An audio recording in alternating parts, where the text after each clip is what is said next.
Well, hello. Welcome. Hail the round table. These are live every Monday, Wednesday, Friday, 9 p.m. GMT, 4 p.m. Eastern Standard Time. I've got to keep saying that, ladies and gents. You need to set a reminder. So today, I did say we would be having some guests, and today we have Lauren Chen, who is predominantly known, or was anyway, as the roaming millennial, which we can figure out where that came from, because I actually don't know, so I'm going to ask you that in a minute. But also started a brand new pop culture channel. So I thought I'd get someone on from a sort of a different side of things. Just makes for an interesting roundtable discussion, I thought. So hello. We're going to find the round table. How you doing? I'm good. Thank you so much for having me. I've been watching your channel for so long. I think the first video of yours that I watched was about like maybe Alien versus Predator lore or something like that. And then I just binged a bunch of them. So yeah, excited to be here. Good. Fantastic. I think I knew of you before I knew who you were, if that makes sense. Like I'd seen you sort of pop up in, what you used to do predominantly. Yeah, back when YouTube used to recommend controversial channels. Yeah. Well, we'll touch on that because I think that's probably. So first things first. Where did the roaming millennial bit come from? Where was that? Where did that even originate from? I mean, like so many people, and you can maybe relate to this. I started making videos just for fun, and like choosing a screen name is something that I don't think we as a people put enough emphasis on, because it might follow you for years, which it ended up for me. Because when I first started talking about political stuff, obviously, you know, that kind of, it shouldn't be this way, but you can really get in trouble for having the wrong opinion. So I was doing it anonymously. So I didn't have my faces or anything in my videos. It was just a voiceover and roaming millennial. I was working at the time in like HR research and stuff. So it's very much about like different generational trends when it comes to the workforce. So I was very into like, millennial stuff. So, and I move around a lot, and that's pretty much where it came from, which I guess as far as screen names go, isn't the worst that there could be, but yeah. Well, everyone keeps going, where's Mr. H come from? I literally just made it up. Like I was like, just made it up, and people are like, oh, right, okay. So there's not even a grander thing at play there. It's like, just made it up one day. I wanted to talk about the Alien Covenant trailer. I was working in fitness and teaching at the time, so it's not really geek-based culture. You can't really talk to anyone about stuff like that. So I was like, right, how I'll just make a channel, whatever. I'll do a channel and start talking about the trailer. So I did, and I was like, well, what can I call myself? Well, just this, whatever. Who cares? Yeah, and it's surprisingly hard to think of something that. But I think when you really try to think of something that's like, it's super catchy, like it's that sort of effort that sort of falls flat. Yeah, not good. So basically, those that don't know who you are and what you do now, who are you? What do you do now? And we'll kind of bleed that over into the new channel and sort of why you started doing that as well. Sure. So I do kind of social and political commentary, and I've been doing that for quite a while. I think it's going on like 5 years this year, which is crazy to think about. And, you know, I've had a podcast with Blaze called Pseudo Intellectual. Again, it's a political cultural commentary. And I've always kind of dipped my toe into more pop culture and media stuff, like especially when there's crossover with politics, which happens more and more lately. Thinking about movies like the new Charlie's Angels. What else? Birds of Prey. What else? Sorry. What else? Everything. Essentially everything at this point. And what I was noticing is that people really seem to like those types of videos. I love anything to do with, like, I'm such a movie fan, TV shows and things like that. And I mean, I'm kind of talking about them from a political perspective anyway, and I wanted a place where I could talk about it from not even a political perspective, just shows I like, shows I don't like. And so now I have a channel that's just going to be TV shows and movies, pop culture and things like that, called Mediaholic. I will have a new video up on that channel hopefully tonight. After we finish, I'll finish editing it. But yeah, I'm excited for it because, I mean, politics now is so crazy and it can really drain you. And that's why I'm kind of sad that it's seeping into media, because I think for a lot of people it's supposed to be an escape, but it's like you can't get away from politics now. It's even in your TV shows. Well, I mean, you are completely right there. I'm actually just going to grab your channel now because I didn't put it in the description box. Slap my wrist. I'm normally a bit better than that. So there you go, ladies and gents. As we're going through this sort of roundtable discussion, I will periodically just leave Lauren's new channel, Mediaholic, down below in the chat. Go there, check out the content first. It is the one video, isn't it, at the moment, which was with your dad, which I like that. The dad cam, that was quite fun. I enjoyed that. Actually, and for the Lily Singh one, I thought it'd be funny. I made him watch some of her stuff. Oh no. I know that was mean of me, but I've done, my main channel stuff about Lily Singh before, because she is like bisexual woman of color was kind of like the tagline of her first season. She never shut up about it. But I had a bunch of people who actually like Lily Singh.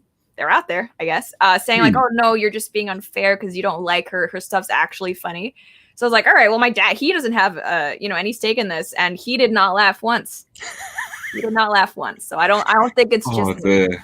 Well, see, I've never watched Lily Singh's channel, but then I've seen like one person's review video on it, and I was like, this is. One, how did she get so famous in the first place? Yeah. Like, I don't, because I've never watched the channel, so I don't actually know what she does. But if it's anything like the content that's in her show, I'm like, I am confused. Like, I genuinely am confused. Yeah. But like I say, guys, so check out the channel. If you like the content, subscribe to it. If not, don't subscribe to it. This is not me saying please do subscribe. There's no point subscribing to a channel if you're not going to watch the content. And actually, it's bad for the channel if you do really that, because then it screws up your algorithm. Yeah, it's genuinely terrible for channels when that happens. So please don't do that. We've got a few super chats coming in, which are quite comical. Your dad's a better movie reviewer than me, so there you go. You can tell Mr. Chen that. But thank you so much, my Kyo Mike. Probably butchered that, so I do apologise. We've got Marshmallow dropping in with £5. Evening, Miss H and Lauren. So good evening. Marshmallow. So what's the deal with the new channel? What's the focus? What's the aim? Are you going to be doing news, review? Like what is it? Reviews, news, everything? Well, I mean, the plan is to do reviews once new stuff starts coming out. I'm guessing it must happen at some point. I think there's going to be some new releases looking like they're happening in March, so that'll be fun. But I mean, for now, I guess kind of like what you've been doing, there's just a lot of news about stuff that's going to be happening because the whole entertainment industry has kind of been put on pause, which is frustrating because I think at this point I've pretty much run out of things to watch. Like I'm even eyeing Bridgerton. Like maybe I give that a chance. Like that's not my cup of tea. Isn't that like 50 Shades of Grey, but set in the 18th century or something? I don't think is that what it is? I don't think it's that level. I've heard it be compared to like 18th century Gossip Girl, so it's like not as okay. Maybe I'm getting my usual thing. I was going to say rom-coms. 50 Shades of Grey is not rom-com, is it? No, actually, it would probably be a lot more popular if it was 18th century 50 Shades of Grey. But that's the next movie. That's it. We sell it to Netflix. Yeah, make millions. Yeah. But I think after Lily Singh, the next thing that I want to do is there was this article, but I think bounding into comic book resources. There's one that's woke and then one that's based, and I forget which is which. But there was, I don't know if you're familiar with the Netflix series Sabrina, the Sabrina the Teenage Witch reboot with. Yeah. So I mean, I know of it. I haven't watched it. I'm pretty selective with what I watch because this. My channel takes up like quite a vast amount of my time. So like I'm really like those that watch my channel will know that I've had I started reviewing Star Trek Discovery and I've just dropped it. Like I can't do it. So I am pretty selective with my time, but I've heard of it. But so what's the deal with that then? So that's it's kind of like a reboot or remake of the old Sabrina the Teenage Witch series, which was very family friendly, very fun, and I was a fan of that growing up. Wasn't it? I remember that. Exactly, yeah, and she gets into hijinks because of her witchcraft, and they rebooted it about 4 years ago. And I remember at the time I was talking with some of my Catholic friends, and they were like, "No, it's like satanic and demonic," and I was like, "Okay, guys, like, all right, calm down." Okay. But then I watched it, and they're actually in a satanic cult, and it's like full on like Hail Satan stuff, and it's like blood ritual sacrifice. No, that was no, but it's like I remember them in a house, wasn't it? They were predominantly just in a house. Yeah, they're just in a house and it's like a family friendly thing, but it's like with the Netflix version, like the edge has been dialed up to like 11 and it's just super, super woke and all of these things. And it's anyway, it's not good. It's not good, but they ended up canceling it after 4 seasons. And there's this whole debate now. People are angry because they actually made Sabrina go through like trials and suffer, which is not acceptable for your strong, empowered female characters. So I want to do a video about like what even is a good female character nowadays, because like we can't have her face adversity apparently. And literally the whole thing, the article that I want to respond to is talking about how it's like torture porn making female protagonists go through these trials, and it's like no, it's not. I tell you, have you watched? I quoted this movie so many times. People in the chat are going to know exactly what I'm about to say. It was what was it called? Was it not Ready or Not? No, I can't remember. Samara Weaving. What was it? What was it called? I quoted that film so many times as one of the best films for. Yeah, it's Ready or Not. God, I bloody love that film. Oh, it's fantastic. Ready or Not? I'm gonna look it up. I don't know if I've seen that. She gets beaten, shot, battered around.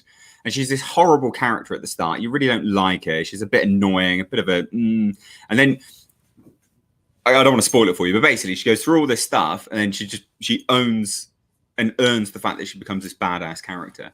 So I think like an interesting thing would, especially if you're doing, how to craft a strong character or what is a strong character, always do a good comparison, show which is which. And Ready or Not is fantastic. You'll love that. Oh, yeah. I just looked it up, and I do remember seeing the trailer for it. And horror is one of my favorite genres. So good. I really like look for movies actively that fit that. But the thing is, it's one of those genres where I feel like the ratio of bad movies to good movies is the highest. So it's a real gamble anytime you watch one. Well, Blumhouse for starters. Blumhouse is just pumping out crap after crap after crap. Like it's just awful. So yeah, no, you should. So basically Sabrina's getting lambasted because they're making her actually like an actual character that has like a character arc, and things don't always go her way and things like that, which is really frustrating, because I feel like not only do critics now just leak praise upon characters that don't deserve it, like Rey from Star Wars is probably the most famous one right now, but it's like now when there's actually, I don't even like the show, but it seems like the writers have actually tried to make a somewhat compelling arc for them. Like now they're getting hate for that. So disappointing. Very, very disappointing. So that's going to be the next one then, is it? The Yes, I think so. And also, have you heard of the movie, was it Shadow in the Sky or so? It's with Chloe Grace Moritz. You should watch that one just for the lulls. No, oh my god. Shadow? No, what is that?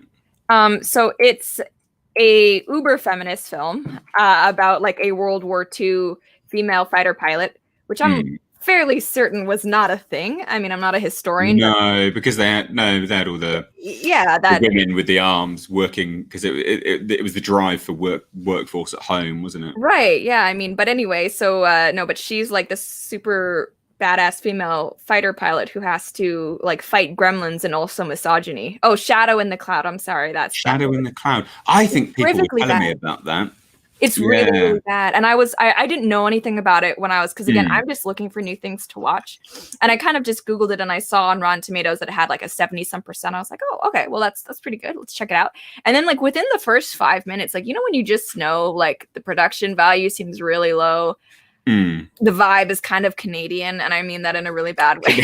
Like I was like, this doesn't seem like a 70%, but then I actually looked at the Rotten Tomatoes page, and it's one of those things where the critic score is so much higher than the audience score, and it's because it's like literally she's just fighting misogyny up there. It's very terrible. I mean, what's this?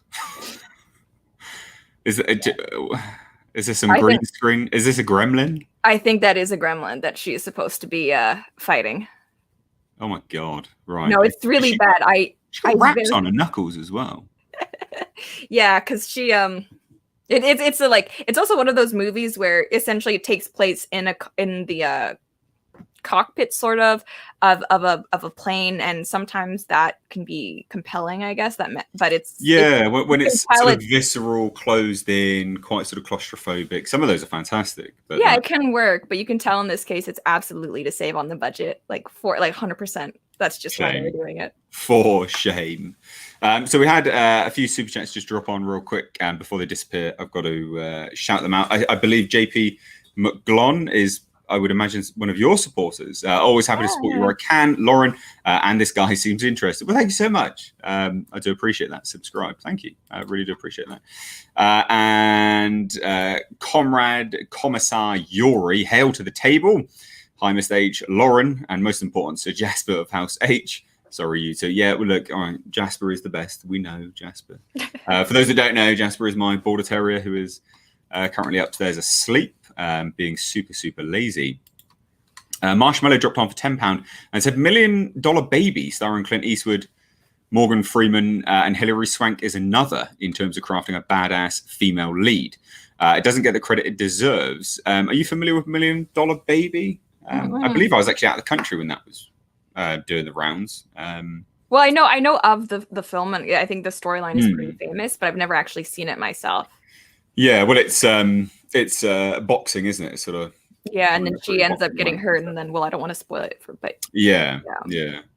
No, I mean, absolutely. I think that's the problem, though, isn't it? Like, so from your perspective, right? So I always do this when I do my reviews. So say, like, if I'm doing anything where I believe gay people in the LGBT crowd are being tokenized, I always say, hey, this is my firm belief. I think, tokenization is pretty bad. If I was of that group, I would be pretty demoralized by that. I would feel a bit used. What do you guys think? I mean, as a woman, which you are a woman, seeing all of these people that are, writing all these articles saying how you must be very much, sort of mollycoddled, because that's what it is. It's almost like we've gone so far with misogyny that we've come back around the other way again. Like, because that's what it is, isn't it? You can't, to be a strong female means that you can't go through any adversity these days. How do you feel about that? Well, I think it not only is it mollycoddling and offensive, but at the end of the day, it's also just bad writing, right? It's not interesting. It's not compelling. And I mean, I know a lot of people nowadays, if a show that does have one of those Mary Sue type characters, whether that's, Rey from the new Star Wars trilogy, or even Birds of Prey, Harley Quinn, they'll think that sexism is at the root of that criticism. But I mean, that's just not the case. You can think that a character is poorly written, not interesting, and that it's a bad movie or TV show without hating, the race or gender that's being represented. And I think it's kind of at a point now, and it shouldn't be like this, where when I do see, and this is so terrible to even say, but when I do see, like an all-female reboot or something, or one of the franchises where now there's a female character at the lead, like they're saying might happen with the Pirates of the Caribbean. That is happening. It is a female. Yeah, no, that's 100% all. That's yeah. But see, I expect that to be bad now. That's my assumption going in, because I'm thinking, okay, well, now they're clearly just doing this to pander for virtue signal points, and the emphasis is always going to be on making her look amazing in every light, in every scene, no character flaws at all, and it's going to be tiring. It's not going to be interesting to watch. And as a woman, that should be not what I'm thinking of when I'm seeing an action movie with a female character. But I'm so tired now. Yeah, so I think like that's a really interesting response, isn't it? Really, and I think what you use as an example sings to potentially what the wider populace actually believes as well, quite frankly. Because if you're looking at Harley Quinn and Birds of Prey, right, people said it failed because of men. But if you looked at the actual statistics of who watched it, it was predominantly men.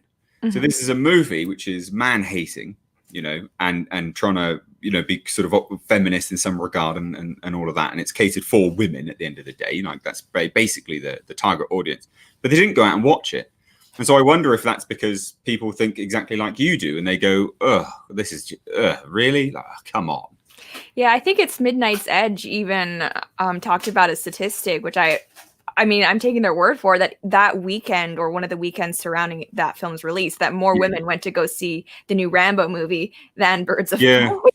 Yeah. Which, I mean, because at the end of the day, women are people who still want to see good movies, you know, even if they're not being pandered to.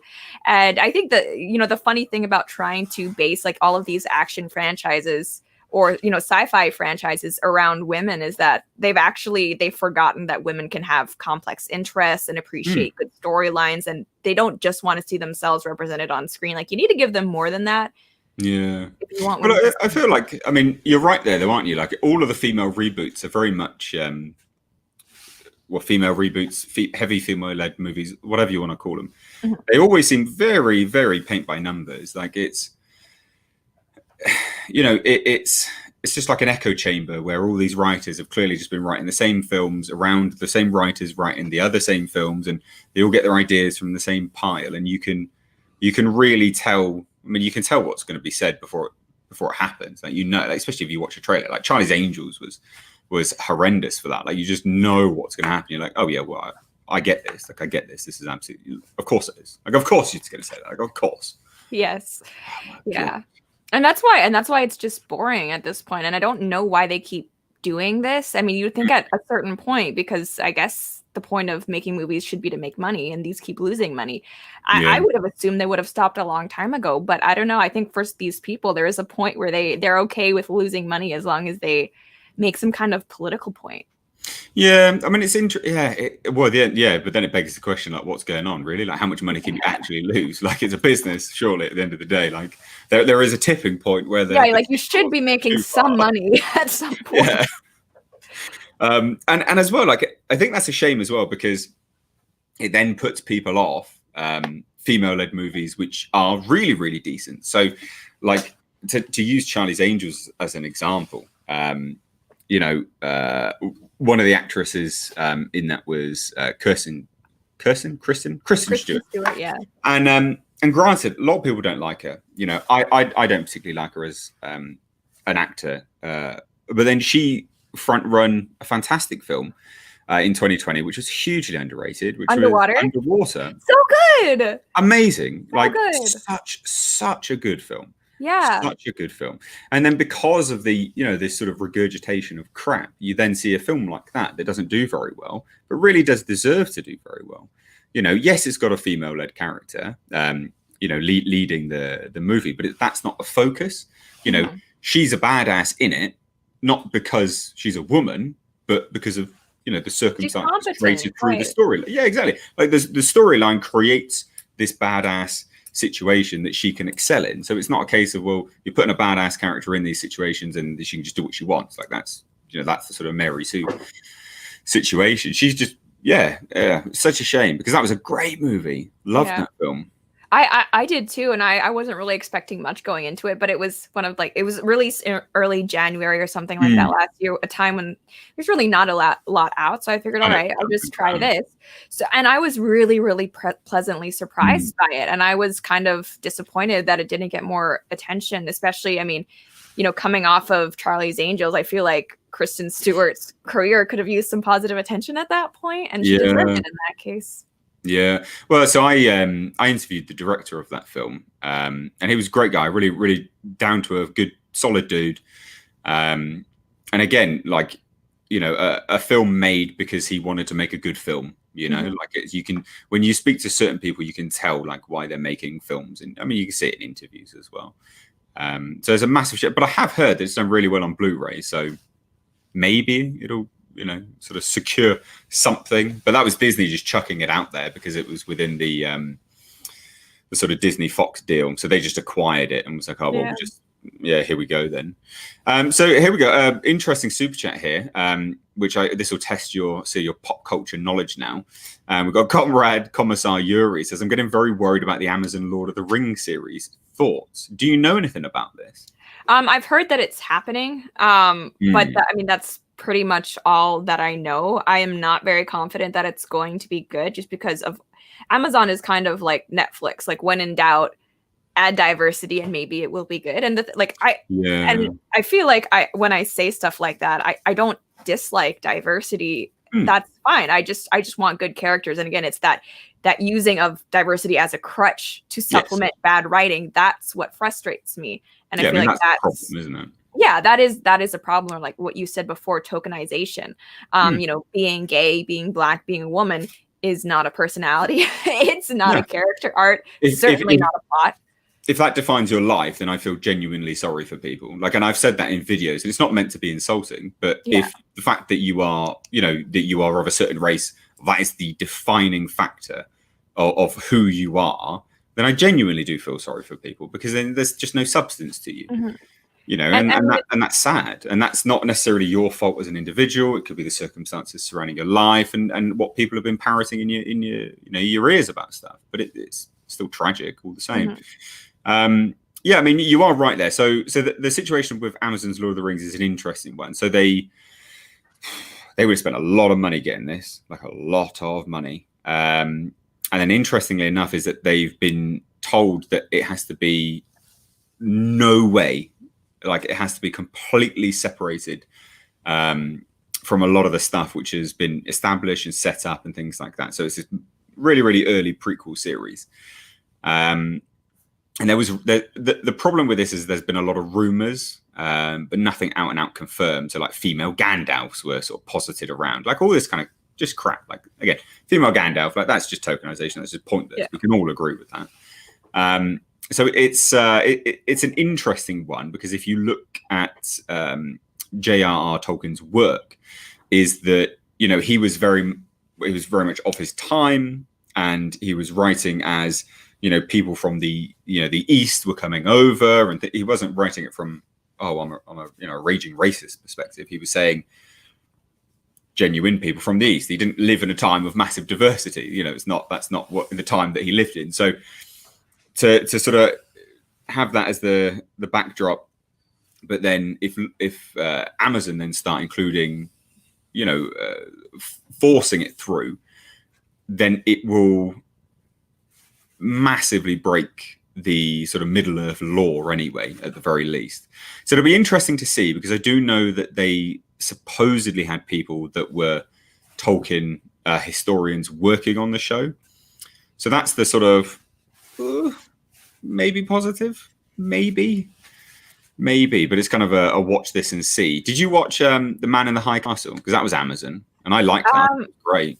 I did not. I've heard a lot of things about it, and actually, I do want to watch it at some point, because there's a Leon burger in that series, which is, if for anyone who doesn't know, it's a breed of dog that's pretty rare, and I happen to have that breed of dog. So really, Leon burger, yeah. Apparently, I've seen clips of it. My family has shown me, because we're all a little bit crazy. Yeah, it's like that big kind of orange fluffy dog with a black face. Right. Okay. Yeah. I think one of the like Nazi commanders or something has one. They are a German breed. Yeah. Okay. All right. Yeah. No, it's a great show. So when I'm looking at like Amazon, when they produce their original series and things like that, if it's in that vein, I'll be happy with that. No worries. That'd be fine. But have you? I think I left a comment on one of your videos. What's it called? Carnival Row is another Amazon. No, I didn't watch that. It's really bad. It's really bad. I've heard. Isn't it with Cara Delevingne? Yeah, and I mean, to be honest, the only reason why I watched all of the season is because I have a little bit of a girl crush on her. But I mean, in terms of like acting or storyline, it's not good. And I was watching this, I was like, man, they're lucky they cast you in this, because I would have tuned out a long time ago. And it's just, and it's essentially like it's 2020 politics in the most thinly veiled way possible. Like there are migrant ships coming in, and then there's like the evil party of like literally just like racist, and it's very, and again, I'm not saying that shows can't have like political allegories, but it's so on the nose as to not even be. Well, I think that's I think the problem is that, like, you know, shows can have politics in, that's absolutely fine. But it's a little bit boring when every show has the same politics in constantly, incessantly, and they're all repeating the same crap. Like, it's just boring. Yeah, and I feel like when it's too timely, you run the risk of your show or your movie. It's gonna age really poorly, because I mean, I know I've seen movies now and there'll be references to like Trump or a wall or something like that, and it's like, in 5 years, are people gonna know what this is about? No, they're not gonna know what this is about. So that's the same. Did you watch Picard, Star Trek Picard, or not? I started it, but then I couldn't. Okay. So they were, Patrick Stewart was, I mean, he came out in interviews saying, yep, this is going to reference Trump and it's going to reference Brexit. And it does reference Brexit. I had a conversation with former producer on Dread TV series. So I'm still sort of discussing that, people in the chat that are sort of curious about that. But I had a discussion with him and he was like, yeah, no, I heard all about that, but I couldn't tell it. And I was like, well, what about this, this and this? He was like, oh, yeah. No, that makes sense. Because they had like the Romulans that were migrants now, sort of, asylum seekers. Yeah. And they were forced to live on a planet abandoned and all this kind of stuff. And the Federation should have took them in. And because that's the argument with respect to, that's the Brexiteers argument, is all about that basically. But it ages really quickly, like you say. If you're going to reference someone like Trump and things like that, it's instantly ages. And I think that was the beauty of Star Trek on a whole, was it took not necessarily of its time politics, but it took more moral and humanistic standpoints and trying to give you a, not even necessarily a moral lesson, but it trying to show you what you could do if you'd achieved a utopia based on, looking back on history's wrongs and how you would have wrote them moving forwards in a utopian society.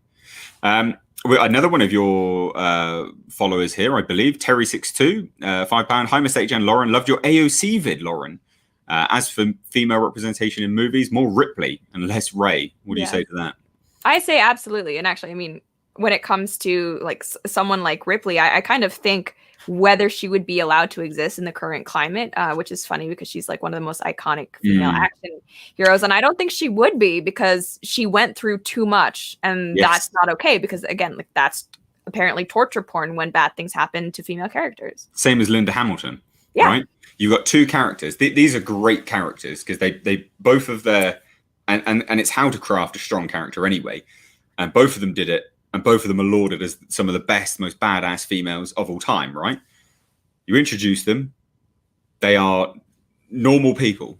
If you throw a man into the situations they've been into, they'd be crying like a bitch. So they're normal people, right? They're just normal people. They go through horrendous stuff and they figure out how to, come out better for it and be strong.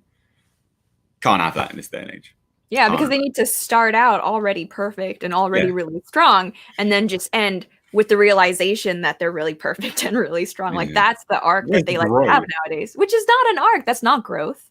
No, but it's also not relatable, is it? No. Like, I mean, so because obviously, my channel is predominantly just full of dudes these days, unfortunately, sadly. So I've got to pick your ear now that you're here as a woman. So in your sort of female crowds that you have that you would inevitably kind of speak to and things like that, what are their what are their thoughts on all of this? What are their thoughts on movies in general? Do they share similar beliefs? Are they sick of it? Do they give some stuff a pass? Well, I think what's really interesting about my female friends, and I honestly think they're quite representative, is that most of my female friends, like all of these, sorry, I saw the Midnight's Edge. All of these franchises that are trying to pander them, they don't really have any interest in watching them. Right. I mean, like my female friends, they're not huge fans of Pirates of the Caribbean. I mean, like most of them have seen at least some of them, but they're not really into it. They had never seen or heard of Ghostbusters, and they weren't going to start with this new one. They're not to say that there aren't a lot of female fans of those franchises out there, because there absolutely are. But I don't think it's inaccurate to say that a lot of these, and your channel's example of this, like a lot of these franchises, especially in sci-fi, are more predominantly male. And so, I mean, I think this is to an extent a marketing strategy, trying to like all the stuff about like the Force is female and things like that. But I mean, at the end of the day, I don't think there's anything wrong with women just naturally not being as inclined to watch stuff like this. I know with my mom, certainly, like she's much more inclined to watch something like Bridgerton than, Rambo or Picard or anything like that. And I don't think that's something that needs to be fixed about women. Yeah. No, I mean, I completely agree. Let me just, I'm going to chuck in your channel again. So as we're going through this, guys, because there's been a few more people that have just dropped on now. Obviously, this is Lauren Chen, myself, Mr. H. Lauren has a new channel, Mediaholic. I've just shared it down in the chat. Please do check it out. If you like the content, subscribe. If not, don't worry about it. But obviously, some of the views that we're covering today when we're discussing movies and pop culture and things like that will be, I would imagine, similar stuff that will be carried through into the videos that she will inevitably make. So check it out. I hate saying she because obviously you're here, but I can't say they because that's quite rude as well. But I'm damned if I do and I'm damned if I don't. Yeah, I'm good with apologies for that. It's not my intention to be rude. It's okay. I'm not someone who takes pronouns personally. Well, good. Right, so Finbar White drops on and says, shame in a way, a lot of female-led movies moved away from the Ripley or Sarah Connor type characters. Then both films showed women can be strong, but not devalue men. And, obviously just saying, men as characters. And I think that's interesting, isn't it? Because I think the closest thing that Linda Hamilton got to devaluing a man, and it wasn't really, but if you go back to Terminator 2, is Linda Hamilton's character, Sarah Connor, goes on a very small tirade about how a man wouldn't know, the concept of sort of humanity because he can't, obviously carry a child and things like that. But that was the closest thing you'd get to it, really. Mm-hmm. There wasn't much else. There wasn't anything else that was sort of going on, which sort of just lambasted men. But then when you turn around to what was it? Terminator Dark Fate. Dark Fate, things that were said in that were unbelievable. Like, it was absolutely unbelievable. The difference, the stark contrast. And you look at it and you're like, well, what happened from that to this? And then obviously you look at people are already coming out immediately going, oh, if you don't like it, you're a misogynist. And because I followed that movie so much and I so much bloody hate for it. People were like, you don't have a source. And then it came out and I was like, I literally said everything that was going to happen. So don't you worry about it. Yeah, well, I think when in trying to elevate female characters, which I don't think they necessarily needed to from what they were before, because not in Terminator. And especially the 1950s, but they not only tried to make the female characters too perfect, too powerful, they also felt the need, and this was unnecessary, to denigrate the male characters, right? So now we're not only seeing like very weak and one-dimensional female characters, but it's the same with the male characters, but on the flip side, instead of being all powerful, they're just like bumbling and incompetent. And that's also frustrating too, because like everyone is a caricature of what the specific ideology thinks they should be. And again, not interesting to watch. No, it's not. It's not at all. And actually, thank you so much, Marty D. I really appreciate that, dude. And really appreciate anyone dropping in the super chats. Lauren can definitely attest to this. YouTube is pretty garbage, so super chats really do help channels out. So the Dark Poindexter says the first Mummy was so good. So I don't think that movie could be made today. Do you? No, I don't think so. I mean, like, just to start off, we have the whole cultural appropriation issue / fetishization of ancient Egypt, and that wouldn't have been good. And then there's also, it plays off of I don't have a problem with this, but the almost damsel in distress aspect with O'Connor having to like rescue Evie a bunch of times. So, but surely, so sorry to butt in. So again, because you're here, I'm gonna take the opportunity because I do think it's interesting, and it's outside my circle as well, right? So if I'm talking to women I know, it's good to get a wider variety of opinions. But is there not something appealing about a man coming to your rescue? Is that not appealing? I think it is. And the average female, I think, would agree as well. That's why things like, I mean, you have these pseudo alpha males like, the 50 Shades of Grey guy. He doesn't really come to your rescue, but he's a strong presence, right? He's not some mewling feminist ally. There is something about that is appealing. That's why if you go through like the romance section of any bookstore, it's filled with like shirtless cowboys and police officers, not...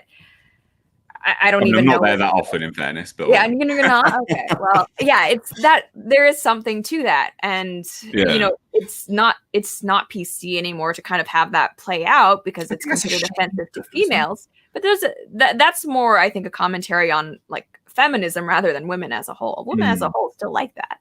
Yeah, so that's a shame then, isn't it? Because surely then, if you're looking at that, then you're looking at the fringe part of society that has unfortunately come in, um, and I guess it's very similar with with how Twitter's worked as well. So like this fringe part of society that predominantly shouts the loudest, Yeah. Which has then led to policy change, whether it be in the movie industry or politics in general. But that's a shame, isn't it? Because surely then there's a large part of the market just not being met there. Feminists have shouted so loud now that movie industries believe that they are the one and sole voice that speaks for women as unelected sort of officials there, just speaking on behalf of all women. Yeah. And I think it speaks to a sense of almost attempted social engineering as well. You're trying to tell women and even men like what they should and should not like in life and in politics. And it's like, if you want to produce a movie where the super empowered woman finds, I don't know, some male feminist who is totally all right, like being, I don't know, cuckolded and staying at home while you go out at work, like you can make that movie, but I just don't think many people want to see that. Yeah. That's not going to be a rom-com that's going to make a lot of money. Well, I always think it's interesting watching these male feminists as well, because especially like as what I do, reporting on news and things like that, is that 9 times out of 10 these male feminists that have shouted the loudest have always been the ones with big skeletons in their closet, and they're the ones that are actually sexist, that are actually abusers and things like that. And you're like, that's pretty unsavory, mate. And then you got people like me just going, "Oh, you probably shouldn't white knight. That's a bit, a bit annoying." And you're like, "You're a bigot. You hate women." I'm like, I don't know. Yeah. And then you got the flip side, like I say, the actual white knighters all coming out with these huge skeletons in their closets. It's like Joss Whedon is a prime example of that. A man that was reported. I mean, obviously, it's all alleged. We don't know, but reportedly, used his power to sort of cheat on his wife, and she did that massive expose and basically labeled him a bit of a dirty dog, really. Yeah, I mean, and he's far from the only one. Gosh, there's like Ansel Elgort, and Baby Driver is a movie I really like, but apparently he was really weird with some of his female fans. There really that he leaked does not about seem that. the sort, does he? Yeah, but he was all like woke Black Lives Matter and stuff like that on his Instagram and social media pages. And I've said this before. I think the reason why maybe so many people and writers and actors in Hollywood come from this perspective that everyone is sexist and racist is because people in Hollywood maybe kind of are sexist and racist. I mean, well, that's the thing. I mean, if you think that they spend all their time with their token, and it is, like I've said this before, and people don't believe me, but it's quite literally there. So, because obviously I made my films, and I couldn't get funding for them, hence why I had to do the crowdfunding process. Because Hollywood and film funding agencies, the boards that hold all the cash, will only give you funding if you have token characters. So, and it's there literally all for the world to see. And I don't understand why anyone thinks that you're lying when you say this. So the BFI will award you funding. Like if I had a black gay Muslim, for instance, I would get all the money. It'd be great. But if you just have normal, like, I'm not saying normal, sorry, that's completely the wrong word. But if you have a film which has, no, I will use the word, but it's not in the context that people would probably misconstrue it in. If you just have a normal basic story, just a basic non-agenda focused story about, just a normal minimal plot, something of, people see this and people do that and they go from X, Y to Z, right? Unless you manufacture in a strategy within your story to fit the criteria, to fit the funding, or you have to, even the narrative itself has to be completely changed, you won't get anything. And that's the thing, isn't it? Because that's the same thing which comes down direct from Hollywood, because it's the same reason why the Oscars now have a diversity award. You will only get eligible for Oscar nominations if you hit a certain quota, and that's wrong. Like, surely you want to be hired on merit, or you want to award a story. Half the movies which have won Oscars in the past wouldn't be able to win them now. Literally. And it's too bad because there are a lot of people who say historically people of color, blah, blah, blah. It's like, all right, I'm not going to deny that there's been historic marginalization of, people in these professions and things like that. But going forward, the answer is not to then overcorrect. Yeah, exactly. discriminating kind of against the people who were, I guess, just your average white straight male, right? Because I think, if anything, history of past discrimination, the lesson should be that it should be about work and it should be about merit, not just, oh, we were discriminating against the wrong people. And that's really frustrating that they don't seem to get that.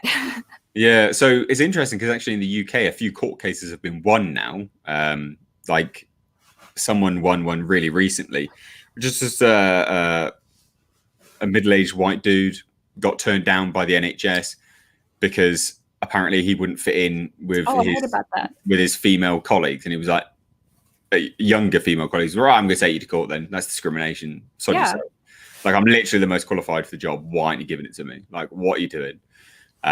It's insane. It's absolutely insane. A few more super chats here. Thank you so much for joining, by the way, ladies and gents. This is the Round Table. Do this every Monday, Wednesday, and Friday, 9 p.m. GMT, 4 p.m. Eastern Standard Time. I've got my time zones right now, hopefully. So we've got Jan, Eric, Ed Vartson.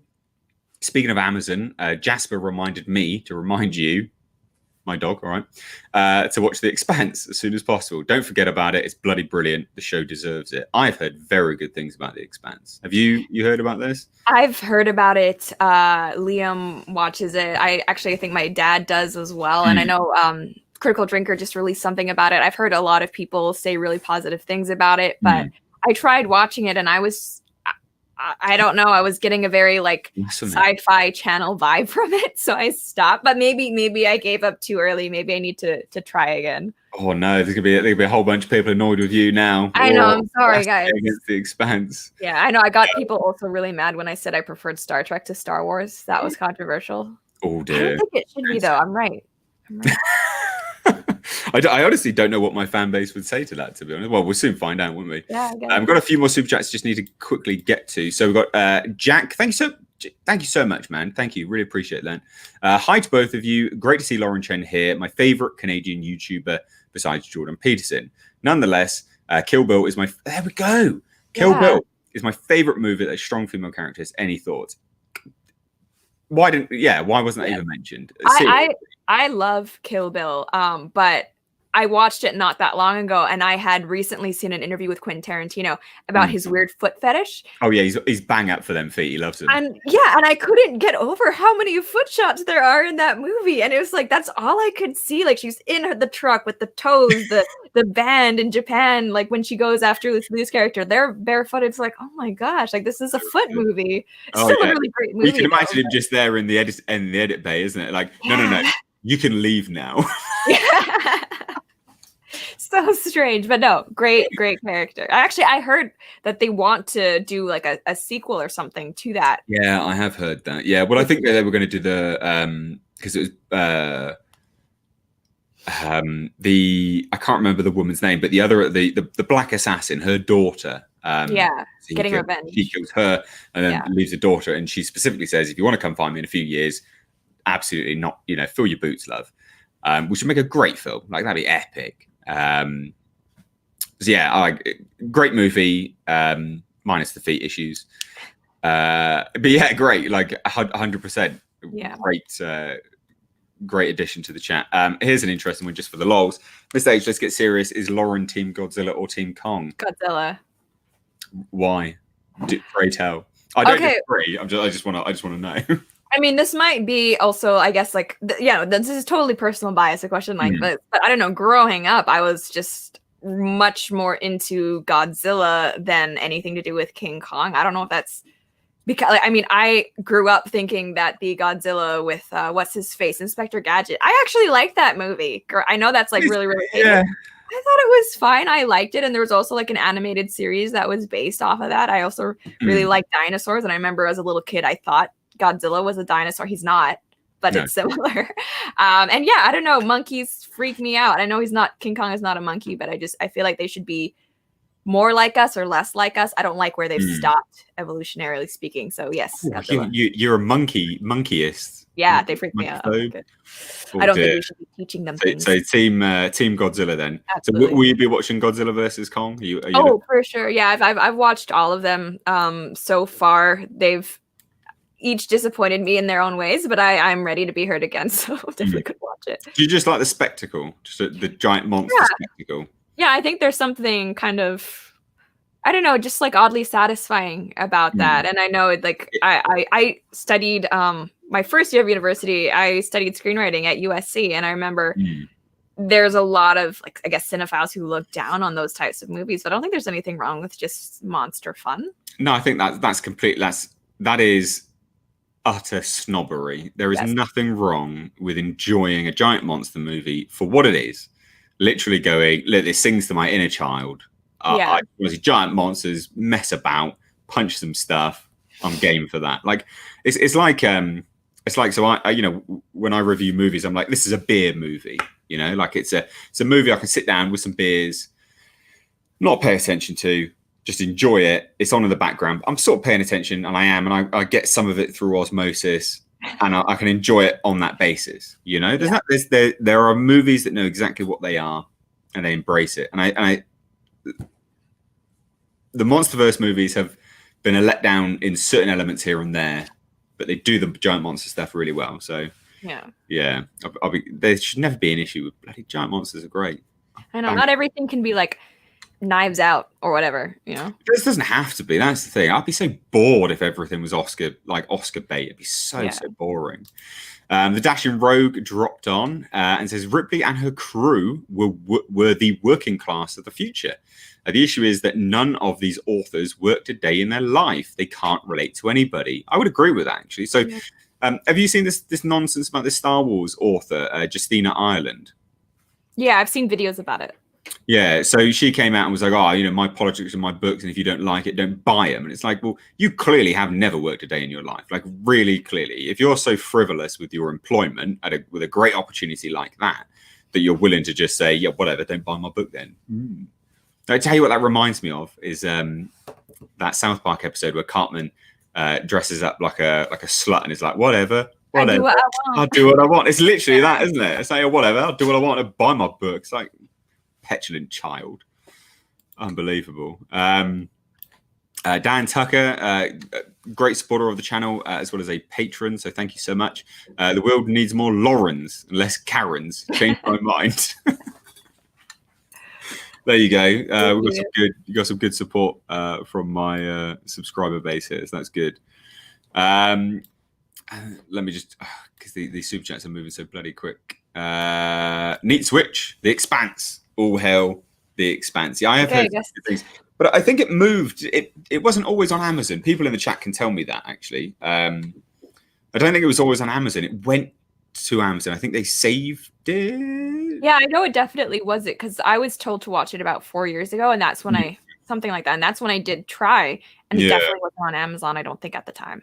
See, because I've heard, and this is a discussion I was having, actually, funnily enough, with the former Dread producer, was that it does a really good job of tackling like class warfare and racism and discrimination, because there's, I'm just paraphrasing, I've never watched it, I've got no idea, so people in the chat, calm down.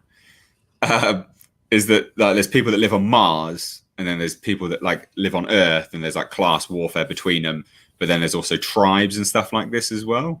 But it also does, apparently it does it in a really masterfully way. So, and well, like when it's kind of those timeless debates, I think that is something that fiction can really do a good job critiquing, right? Because it's something that's still going to be relevant in like 30, 40 years, unless we solve the issue. Well, given the current, unless by then we're living in some sort of communist utopia where there is no class, which I don't think is going to happen. So yeah, I mean, that's something that, you know, you can still comment on through your art, and it's not going to feel, you know, too heavy-handed or political or anything like that, because you're more commenting on just universal values and things like that. Well, again, and that lends itself to the original Star Trek and Star Trek: The Next Generation. It was very much humanist approach. We're looking at this apolitically. This is what we learned as a utopia. Don't make the same mistakes as us. Here's sort of learning curve. So yeah, I agree there. John Harrison, hi, Mr. H and Lauren. Have you ever watched a movie called Long Kiss Goodnight? Is that Jenna or Gina Davies? Is a bad actor. I've not watched that. People in your chat are also saying that The Expanse was originally a sci-fi channel Oh, right. was it? Oh, wow. That makes a lot of sense then. Yeah. That makes sense as to why you probably couldn't get through it. I've not seen Long Kiss Goodnight. It's got Samuel L. Jackson in it, though. I'm looking at the poster here. It looks like I don't know, like a sort of a hitman film with Samuel L. Jackson and Gina Davies. Yeah, I'll have to check that out. Dreamer out there says the Expanse is the most diverse, well-written. So here you go. Here's a selling point. Realistic sci-fi ever made. Season, I assume this is season 1, is a slow burn because they didn't cram the entire first book into season 1. Okay, all right, okay. So that sounds really interesting then. So I didn't even know it was a book. So it's actually from. I didn't know that either. Actually, learning new stuff. Look, come to the round table, learn new things. Really fantastic. This chat's moved again, so I need to just scroll back down. Sorry, guys, with my terrible scrolling ability here. Finbar White, Luc Besson, original Nikita was good film. Do you or Lauren think they'll make more Kong or Godzilla films after Godzilla versus Kong? So, first thing to address, Luc Besson is the guy who did Lucy Fifth Element as well, and Fifth Element. He does strong characters, really, really but well. also Valerian and the. Yeah, I didn't watch that. Did you watch that? I did watch that again. Cara Delevingne. I'm a sucker. I did. Was it good? It's not good. It's not good. No, it's disappointingly bad. That was part of his like Euro film fund thing. It was like a thing that they were trying to pump out certain movies per year or something along those lines. I can't remember exactly what it is. That was part of that. It was supposed to be like a new initiative for him with that kind of group of filmmakers. Luc Besson's great. Like, he knows how to craft strong females because he puts his strong characters, whether they're male or female, through a bunch of crap. People that can relate to it. Anna. Yes.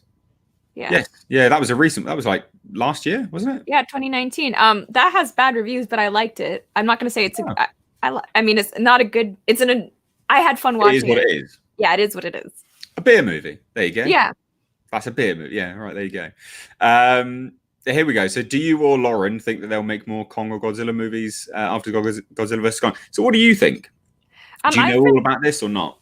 Yeah, I've been looking at the. I know when Godzilla King of Monsters came out, I was kind of like looking at the box office gross and things like that, and I was kind of surprised that they were going ahead with Godzilla vs. Kong because it didn't do well at all. I don't know. I feel like there are just so many studios out there that are trying to replicate what the MCU has done and not doing it well, but because they know that there is that chance for the huge payout, they keep going with the hope that it'll work out.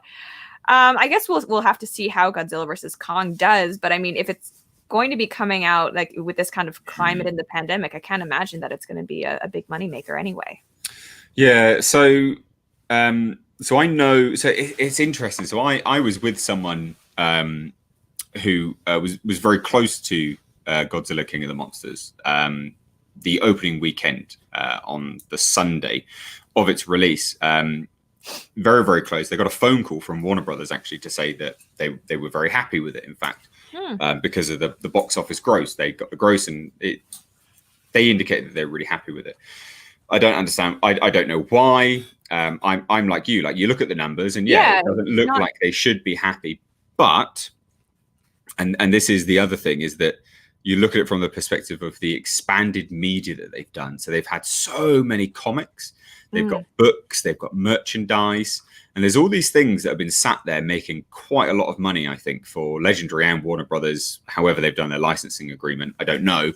That I think has probably, kind of tipped it to actually be a success in the long run, because those things make a lot of money, like toys and games and all this stuff. And they've not cancelled any. They've kept making them. They've been making a lot of games and books and prequel comics and tie-in graphic novels. And I mean, it must be that, because I'm looking at the Wikipedia. The budget might be as much as 200 million, and it made just under 390 million. So there's a chance that it just broke even. I mean, it would have lost money at that point, because you always have to do double the. cost for their marketing. Yeah.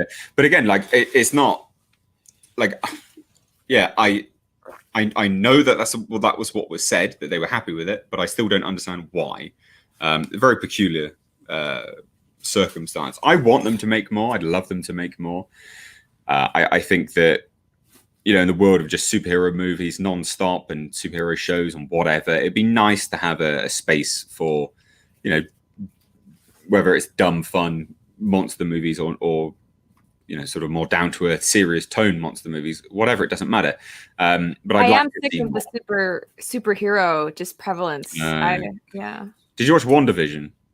No, I canceled my Disney Plus actually. Yeah, I canceled it after I think they did the deal with Colin Kaepernick, and they had that whole Beyonce Black is King thing. So I did cancel it. I was like, all right, I've already watched all of my childhood cartoons, but I might be going back because I now mooch off of my brother's Hulu account, and apparently he can get Hulu, Disney Plus, and ESPN as like a package. So I think they're wrapping it all into one. But so have you not been watching The Mandalorian then? I stopped at season 1. Actually, I haven't watched season 2. So good. You need to go back. Yeah, I know that's the only reason why I was kind of interested after like my brother was like, "Hey, I can do this." That, and I do kind of want to watch WandaVision. Yeah. Yeah, I'm not going to say my thoughts on WandaVision because I keep getting lambasted for it. So we're going to move on. Zombie Slayer Isaac says, I can't get hyped for future movies because of the forced representation of forced diversity being involved. I mean, I can see forced representation and forced diversity doesn't tend to put me off initially. It's when I start to look at promotional materials and it becomes very apparent that it's affecting the story. That's when it annoys me. Like Overlord, for instance, D-Day, it was about the D-Day landings, zombie movie, really good film. Black lead, annoyed a lot of people. I was like, well, I don't care, whatever. Like, it's about zombies, couldn't give a fuck. Like, really don't care. But yeah, I mean, there was nothing forced in it. Like, if you're watching it, there was nothing that was like, oh, you're this, you're that. He was just a soldier. So I tend to get a bit annoyed when I can see that there's a very clear, apparent hindrance to the story. But what about you?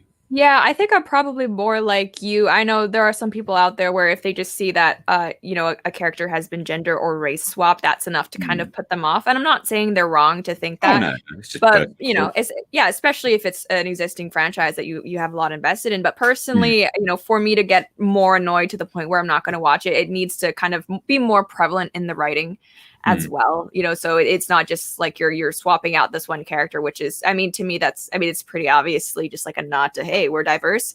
It's when it really affects the writing and the story and how things play out that's when it is frustrating. Dreamer out there says Expanse is humans living on Earth, Mars, and in the asteroid belt, all at a tipping point. Then the most significant thing in human history happens. They meet aliens. Kind of like the book Red Rising. I don't know if you've watched the book. Read that. I've not. No. It's really good. It rings a bell though. In fairness, so it looks like I'm probably gonna have to watch The Expanse now.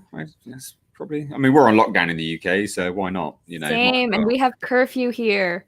I have seen some very scary footage coming out from Canada. A lot of very strange arrests going on. Not too good. Yes, I have tons of time. So I've just got to do these quick super chats here because it's going by pretty quickly. You guys are really good with these today, so thank you so much. Josh G, Mr. H, I know you love Jared Leto more than anything, but how does Lauren feel about him? What do you think about Jared Leto? He's a heartthrob to women. Come on. His eyes are too close together. Oh, fantastic! Right. They are too close together, but so I'm not a fan of Jared Leto, but I know the thing he gets the most crap for right now is the whole Joker thing. I don't really blame him for that, though. I more blame, the studio and the directors and things like that. But yeah, I'm not a fan. I don't think he should play Joker again. I think we should just let that die. And good. Good. I'm glad we're on team no Leto sort of thing. Vaguely. You want to? Oh my god!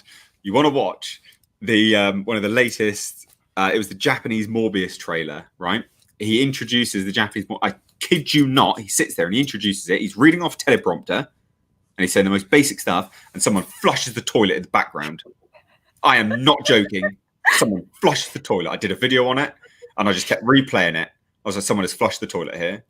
What are you doing? Very good. I just couldn't believe it. I was like, what is going on? Yeah, but see, even with him and Morpheus, it's not that I don't like him. It's just that he gives me early 2000s emo boy vibes. Well, he is though, isn't he? Because All he was the from that time. band. I don't know what the band was. 30 Seconds to Mars. But they they were actually not that bad. But I don't know. It's just like his face. Yeah. Reminds me of that. I don't know. It's hard. I can't see him as character he plays as. I just see him as Jared Leto. Well, that's true, because it really is quite a larger than life human, as his character. As Jared Leto is quite larger than life, I guess. So maybe that's what it is. Oh, I'll tell you what. We're gonna do a few more super chats. I'm going to recommend an epic movie for you that you need to watch and review. Neat Switch says The Expanse is actually 9 books, but the show is better. Very pro Expanse. That is that's epic. So yeah, a lot of the next one's about The Expanse. So I need to watch The Expanse. The Expanse has great production values. It's based on a series of books, and it's the very opposite of bad sci-fi. It's also built on science, hard sci-fi, unlike Star Trek and Star Wars. Do it. I presume that's a little Jasper emoji or doggo. I like hard sci-fi. I like it when it's based in majority reality, or the potential for reality. I like that. I also like, wishy-washy sci-fi as well. There you go. Lauren, you need to watch The Expanse. Apparently I do. What do you both think of Cobra Kai? Lauren, I've not seen Cobra Kai, so I genuinely can't comment on it.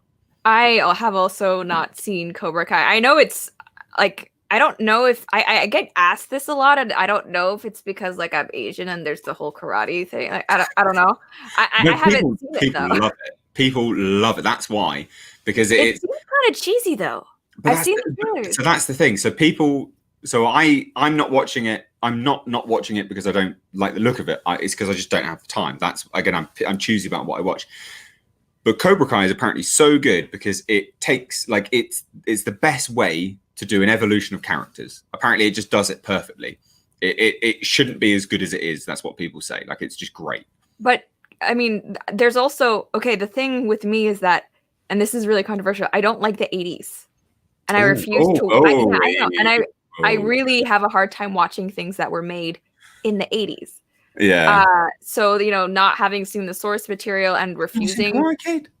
No, I haven't. I've only seen the Jackie Chan, Jaden Smith version, which I know is, again, controversial. Oh, dear. There's going to be some very upset people right now. Dreamer out here, again, The Expanse. Another fun bit, The Expanse was never a direct page to screen adaptation. Always did their own thing on the show. So the book readers can always be surprised. That's good. Although maybe that would annoy some people as well. Because a lot of people like their things to be firm adaptations, don't they? Oh, no. Fans of book series that get made into TV shows or movies are usually very flexible about, keeping... Really? I'm just kidding. They hate it. Oh, right. I don't know. No. You had a counter there. You're like, no, full of my leg. Yeah, no, they hate it. I know. Like, anytime I talk about Game of Thrones, I have all these people say, well, you didn't read the book. It's like, well, I'm talking about the TV show. So I should be able just to talk about the TV show in reference to the TV show. Oh, God. Dear, oh dear. Juno X 1987 dropped on and said, what would you think of a Freddy versus Jason versus Michael movie? Since the Halloween franchise is alive, forget about Ash and celebrate the top 3 guys. So you're a horror lady. What do you think? Freddy versus Jason versus Michael. I do like horror, but I'm not a big fan of movies with Freddy. I don't know. Anything to do with dreams, I just find kind of, I don't know. I'd be more inclined to see like a better reboot Jason series about Jason. Yeah. Okay. And also, I'm not really into slashers so much. Not that I won't watch them, but I don't actually find them scary. So to me, that's the point of horror, and that doesn't scare me. Yeah, no, I agree. Well, then this leads us to the next question. What did you think of the new Halloween movie? I thought it was fine. It's better than I thought it was going to be. They're making another one, aren't they? They make another 3. Or no, another 2. So it's going to be a trilogy. Yeah, but that was never one of my favorites anyway. So I was kind of, not really surprised that they were rebooting it because making new ones because all money. Hollywood has lost, originality. But yeah, I was never a huge fan. Yeah. So I mean, look, for me, a Freddy versus Jason versus Michael movie, you go into like gimmick like area, and they become a bit of a joke at that point. Like and those kind of movies, I think, firmly belong way. Hey, doggo. Doggy. Bless. I think they firmly belong in the 90s. You know, those sorts of movies. Oh, here's a question. Then here's my question to you. If you don't like slashes but you like horror, what do you think of Hellraiser? I've never seen that one. I know. I'll tell you what then. If you want to come back on and have another chit chat, watch Hellraiser. We can have a Hellraiser roundtable. Okay, but what decade was it made in? Oh no, it's the 80s, but it's good. Okay, I don't know. I have such a hard time. It was the 80s. It was. I just looked it up because I've seen footage of it and I never wanted to watch it, but it has that 80s look. I can tell when something is made in the 80s and it doesn't look the same as the 70s or the 90s. And I can tell. Your 80s dar hanging out. I could just sniff it all out for you. God damn. I'd be curious to see what you think of that. If you can find the time to watch it and if you're inclined to. I'd genuinely be curious to see what you think. Oh, it's written by Clive Barker. I didn't know that. It's written and directed by Clive Barker. It's the first film that he directed. Infinitely better than the subsequent films he directed. So, yeah. Finbar White says, Mr. H and Lauren, what actor or actress would you both say are your favorites or no, they make interesting films? I'm trying to think of movies I like and then who plays in them. Well, I'll say one of my favorite actors. That whenever he's in something, I would always look to see whether I want to check it out. Which is Mads Mikkelsen. I think he chooses his roles really, really well. And I'm always keen to kind of see what he's doing. So yeah, Mads Mikkelsen for me. He is good. I maybe Tom Hardy. He chooses really interesting roles. Cillian Murphy, he tends to be in like pretty dark movies as well, which I like. He's got enough stuff. He's great. Yeah, he's good. Actress.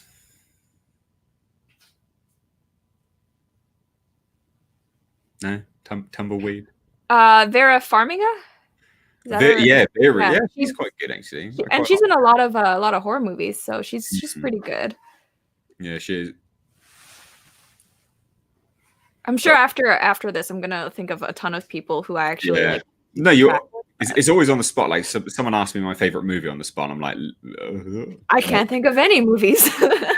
Samara Weaving, I like as an actress. I think she's grown. She's done some better things, and I don't think inevitably she won't get offered loads and loads of stuff. But the stuff she does do is always fun. So I like that. I like Samara Weaving. Always keen to check out. I need to get your thoughts on this. So George Barrett dropped on with, I think they're euros, 44 euros. Mr. H loves Ray Fisher. Come on, admit it, H. Love it first. Well, all right. What do you think about this Ray Fisher situation? I don't know if I've heard of it. So Ray Fisher played Cyborg in Justice League. Have you really not heard this? I am very surprised. Basically, he came out and said people abused him and were racist and all this kind of stuff. Has provided no specifics. He's never said what anyone actually said to him, and people have just blindly believed him. So I did a tweet about it and I said, like, change my mind. It's the new Me Too movement. You know, like he's just it's just vilifying in the media for nothing. And I don't want to side with Warner Brothers, but I just want some give me some details, like give me some context. So you've honestly not heard about it? No, I did hear something about that. And didn't some of the his co-stars kind of back him up on that as well? So they backed him up for their own situations. He's never said what he had to do. Okay. And so that's the problem, because like Gal Gadot had some issues with Joss Whedon. And that's the thing, like it's Joss Whedon. So I believe there's probably some crap going on. Yeah, like I don't want to defend Joss Whedon. Exactly. So there was some stuff with Gal Gadot, and like that's pretty well known. Like we know what happened with that. There's like a stunt woman involved in one of the scenes because she didn't want to do the scene where the Flash laid on top of it. Get that? You know, you got some integrity there. You know, you don't want a random. I wouldn't want Ezra Miller anywhere near me. The dude's dipshit. Yeah. So yeah, I get that, but then he's never said. Apparently, people were racist towards him, and he's never said what they've said. But we have had reports from the other side which said he didn't want to say "booyah," which is the character's catchphrase. So it's a tricky one, really. It's a tricky one. But if you've not looked into it, you should look into it, because that would make an interesting analysis. Like, coming from someone who is looking retroactively backwards at the whole situation, up to date now, I think it would be an interesting take, I think. Yeah, well, I mean, I think you're kind of right with a lot of this stuff. It does kind of just seem like the new Me Too, where you can make these allegations, and, you know, if anyone says, can you provide more details about it, then they're the bad guys. Yeah. Which is hard. I don't know if you saw that Ali Larder, she was recently called racist by one of her co-stars on Heroes, because apparently she didn't want to do this like not an outright sex scene, but kind of like a more intimate scene with him. And he alleged that it was because of racism. And so now everyone's calling her racist, even though, like, that's literally it. That's what sparked the allegation of racism, is her not wanting to do that scene, or her being a little bit short with him. Surely, you know? Yeah, and I mean, like, of all the reasons why that could have happened, why is the number one cause automatically racism? That's the thing, isn't it? Like, it's the go-to, and this is the thing that I say when I do the videos on it, because I say to people, I'm like, look, all I want is a bit more detail, right? All I want is a little bit more detail, a little bit more facts. I want a bit of context behind the claims, the allegations. John Boyega came out and said Disney did this, you know, and we were like, well, yeah, of course they did. I believe you, John Boyega. I see it. I mean, he's very clearly cut out of the posters. Exactly. So like, it's all there. It's clearly not a racism issue for people not believing Ray. It's a context issue. But like, I've made these videos and people are just like, are you just racist? And I'm like, that is so lazy as a counter argument to me going, can I please have some more information? And it is that go-to. You can't question. And I say this in the video as well, or videos I've done, is that when we now live in a society where like, if anyone questions or critiques anything made by a black person, you are called racist. So that's the society that we live in. You know, so when someone is saying that someone's racist to them, just remember that, because if that's the yardstick, they're probably not being racist. Yeah, and I remember back when Black Panther came out, and God, you couldn't hate that. You'd be racist. Yeah, it's like, what the heck? And even I remember I just did a video talking about how so many people were making it into like this black nationalist thing, and I was just critiquing that. And I got called a hater and a racist. And I'm like, what? The movie's not even out yet. I'm not even saying anything bad about the movie itself. Like, what? I know. But this is the problem, isn't it? Like, so I don't personally like Jordan Peele, right? I don't really. I like Get Out, right? I liked it for Get Out is good. Quite smart. I thought there was some good foreshadowing and stuff like that. But then Us came out, and I was like, this is lazy. This is boring. It's literally paint by numbers. I know what's going to happen, and it was just crap. I really didn't like it. But you can't say you don't like him, because if you say you don't like his movies, you're called a racist. But I can say I don't like a bunch of white people's movies. I don't get called a, you know, like a self-hating white dude. Like, what, you know, I universe in my you know, my base level is just universal hatred. I reserve the right to hate universally. Like, come on, bloody ridiculous. Marty D drops on and says, get Ray Fisher on the show so we can spill the beans. I don't think he would. This is the thing. He keeps going on other channels, but he won't go on channels that have questioned him. So, you know, you kind of know the thought process there. Jack's dropped on again. Thank you so much. It says, I'm super surprised you guys haven't watched the bloody Expanse. We've got to watch the Expanse. It's the best sci-fi show in recent years. It has diversity, strong female characters, but it feels natural and organic with minimum pandering. And that's the best kind. Like, there's nothing wrong with diversity. Nothing wrong with it at all. Like, who cares? You know, if you look back at the Next Generation, that Star Trek was massively diverse, huge. You didn't see people complaining about it. No one cared. It's when it becomes, you know, at the detriment of the actual show itself, at the story. That's the problem there, I think. Gino X, did you know there almost was a Michael versus Pinhead movie called Halloween? Michael was revealed. Hey? I said that sounds cheesy. Yeah, massively. Michael was revealed to be an escaped Cenobite all along, called Thorn. I do remember some of that actually. Not only in recent years, but ever. The Expanse, brilliant. Again, I've got to watch The Expanse now, haven't I? And I think last one now, then we're all caught up. Good day, Lauren. Work with me here, Mr. H. Cillian Murphy as Manimal in a movie trilogy reboot. I think we have the technology to bring Manimal back. Don't know. What do you think? I mean, I'm always pro Cillian Murphy in things. So hey, yeah, let's try it out. Actually, if anyone watching this hasn't seen Peaky Blinders, you should watch it. That's what I've been kind of. That's what you've been binging on the. Yeah, but I'm almost done now, so I'm sad because I guess afterwards I have to watch The Expanse. Well, apparently, according to everyone, it's bloody good going. So, and here's an interesting one. I got a good recommendation for you movie wise. So Being Graphic just dropped on and says, good evening. Just watched Sputnik. Great recommendation. Have you heard about this? Mm-mm. So Sputnik is it's a Russian movie. It's an alien movie, creature feature, sci-fi, horror-based to a certain degree as well. And it was made for like $2 million. And it's got some of the better CGI than some of the movies that are touting like $60 million. It's crazy. Oh, maybe I will watch that. I'm trying to learn Russian right now. It's on Netflix, I believe. It was on Amazon Prime. I bought it on Amazon Prime because I liked it that much. I bought it. But I believe it is on Netflix in the UK. I don't know if it will be in other parts of the world. Strong recommendation. It is very, very good. Female-led as well. So very modern. But really, really, really, really good. There's been some great films coming out, indie films recently. Willy's Wonderland, Nicolas Cage fighting animatronic robots. You seen that? No, I've heard of it, but and there have been a couple things that Nicolas Cage has done, like Mad and that Lovecraftian inspired one that I've heard. Yeah, I've heard good things about, but I don't know. I feel like I'm just put off by Nick Cage. Maybe I need to rethink that. It's because he's been in some weird stuff. I don't know.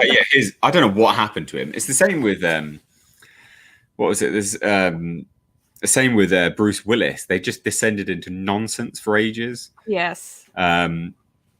Yeah. I maybe they were like exiled from Hollywood for some weird reason. I mean, Bruce Willis is notoriously hard to work with, so that's probably why. Yeah. Oh, so here's my another recommendation to you. This should become your new Christmas movie, The Fat Man. Oh, my brother wanted to watch that with was it Mel Gibson, right? Yeah.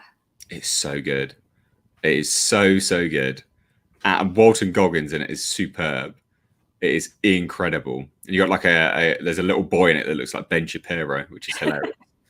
All right, maybe I'll try that. But for me, I don't know about your family, but our like family Christmas movie classic is Jingle All the Way.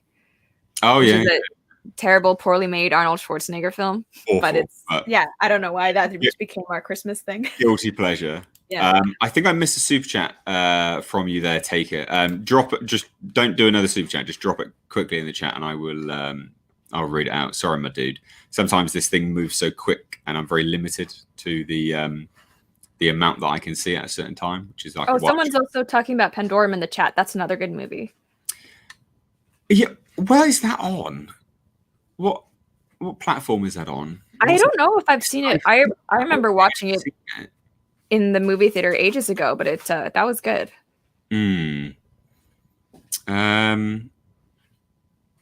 Yeah, I need to check that out, to be honest. It rings a bell massively. It rings a bell.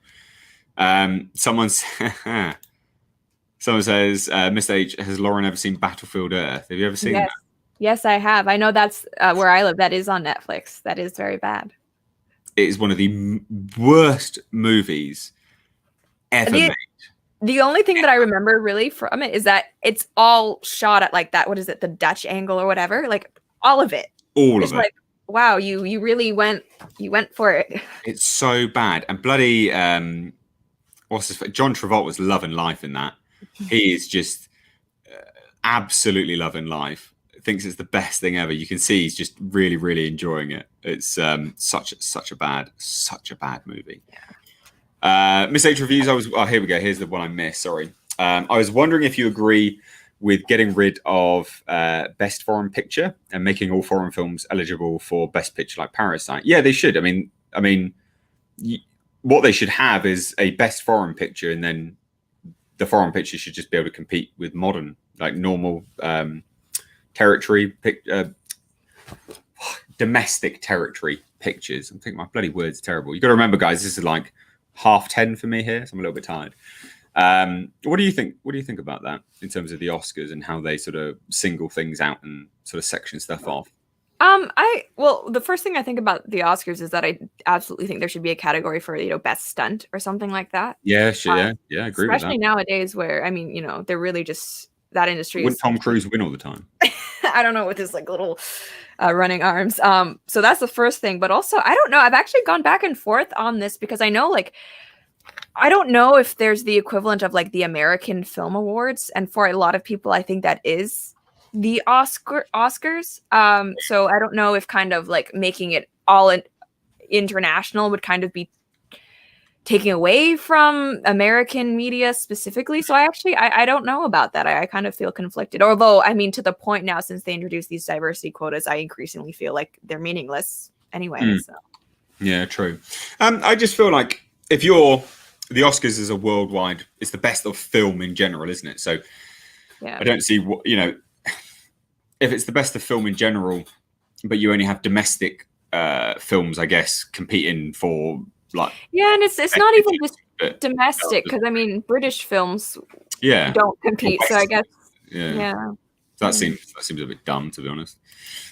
Also, someone dropped a super chat about Warbat. Sorry, you're gonna have to don't drop another super chat, but just drop. Let me know your question. Gino X 1987. Do you have any ideas what happened to the movie Firebase that Blomkamp was supposed to make? Yeah, did you know about any of these things? Mm-mm. So Blomkamp Neil Blomkamp did this fantastic sort of self studio thing called Oat Studios. They're amazing. They're really, really good stuff. If you've not checked them out, you absolutely must check them out. They're really, really good. They're just little short films, but they're so good. And he was going to make a feature for one of them called Firebase. He opened the crowdfund and he got like $5, so he cancelled it. So it was a abject failure, apparently. That was basically what happened. But here, Evil Alex with a good question.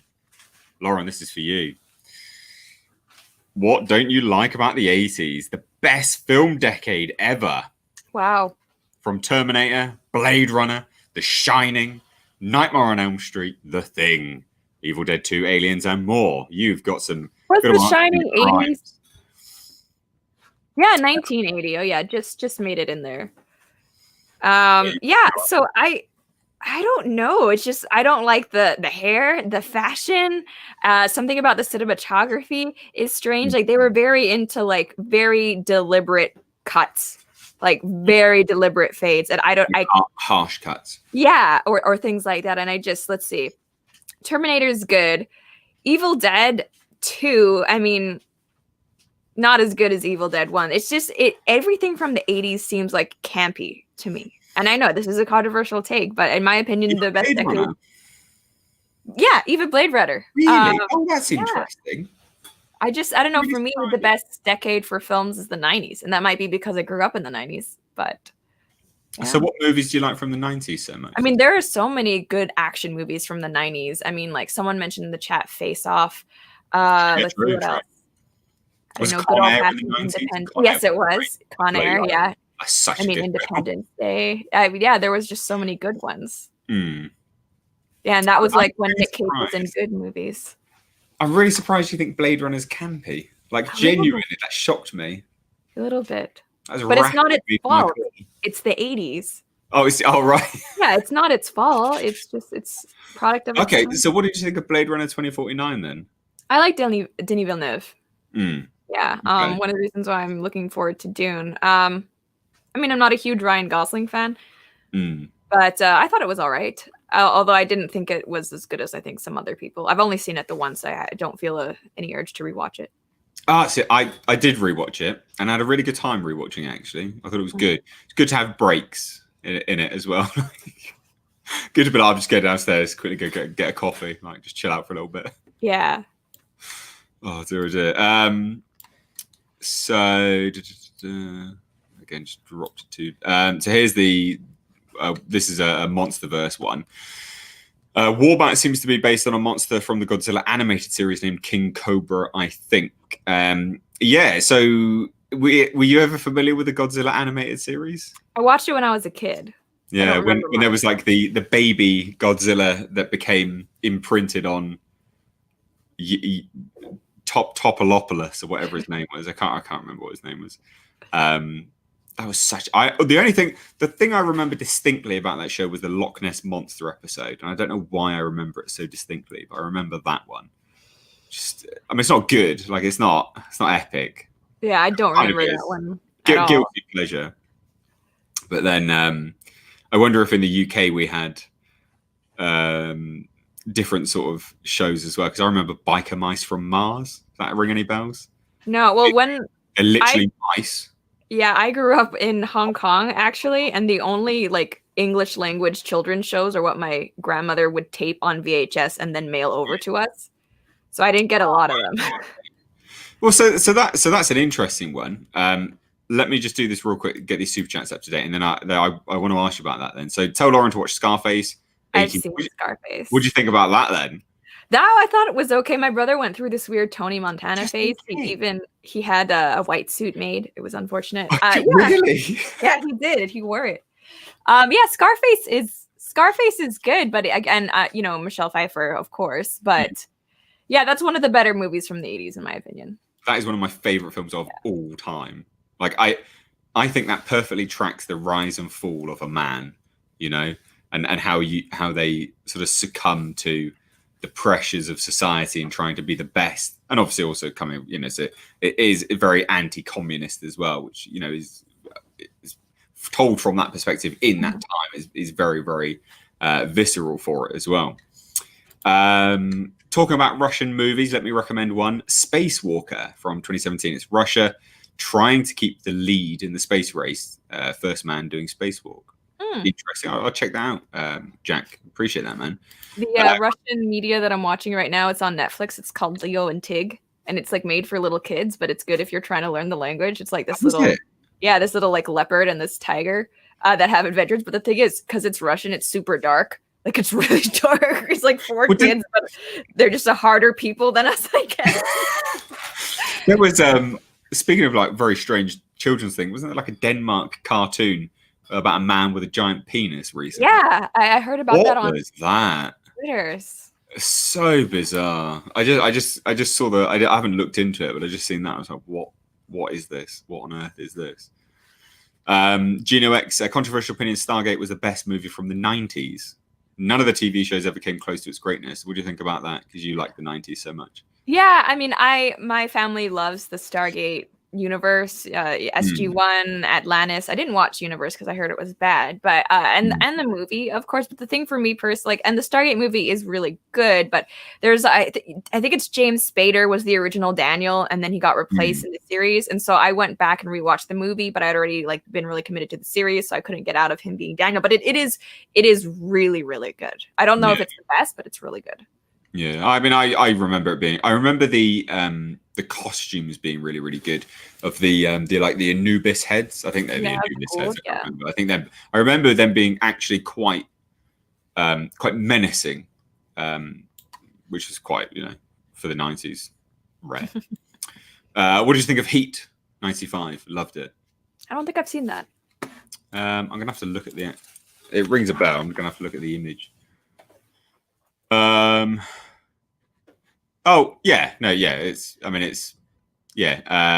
Michael Mann, Al Pacino, guns. Yeah, it's good-ish. I don't think I've seen this one. Good. It's good. Okay, God, super chats. I love the super chats, but I want to talk about Hong Kong.